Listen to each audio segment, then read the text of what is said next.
প্রিয় দর্শক, আসসালামু আলাইকুম। আশা করি সবাই ভালো আছেন। আজকে আমি আপনাদের সঙ্গে একটি রেসিপি শেয়ার করব।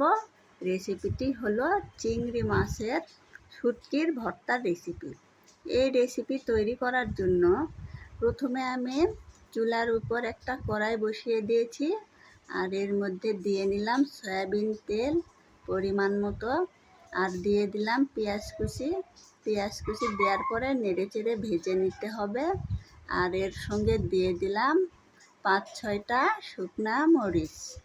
দেওয়ার পরে এই মরিচ আর পেঁয়াজ ভেজে নিব। পেঁয়াজ ভাজতে ভাজতে যখন কালারটা চেঞ্জ হয়ে আসবে, তখন এর মধ্যে আমি অন্যান্য উপকরণগুলো দিয়ে নিব। এখানে আমি দিয়ে নিলাম আদা, 1 টুকরা আদা দিয়েছি। এরপরে এর মধ্যে আমি দিয়ে দিব রসুন কুচি। এই রসুন কুচিগুলো ছিলে আমি রেডি করে রেখেছিলাম, সেটা দিয়ে দিলাম। দেওয়ার পরে এর মধ্যে দিয়ে দিচ্ছি সেই চিংড়ির শুটকি। এই শুটকি কিন্তু সামুদ্রিক চিংড়ির শুটকি। আমরা ঘুরতে গিয়েছিলাম কক্সবাজার, সেখান থেকে আমরা এই শুটকিগুলো নিয়ে এসেছি।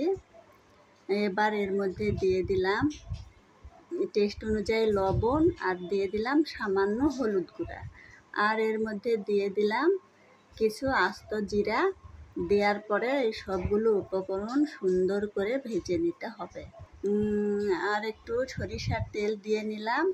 আর এই ভর্তাটা যখন শিলপাটায় বেটে ভর্তা করব, তখন কিন্তু এর মধ্যে প্রয়োজন মতো সরিষার তেল দিয়ে নিতে হবে।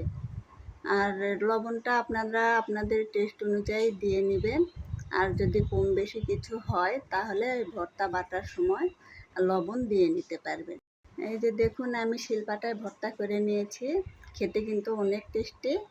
আজকের মতো এই পর্যন্তই। আল্লাহ হাফেজ।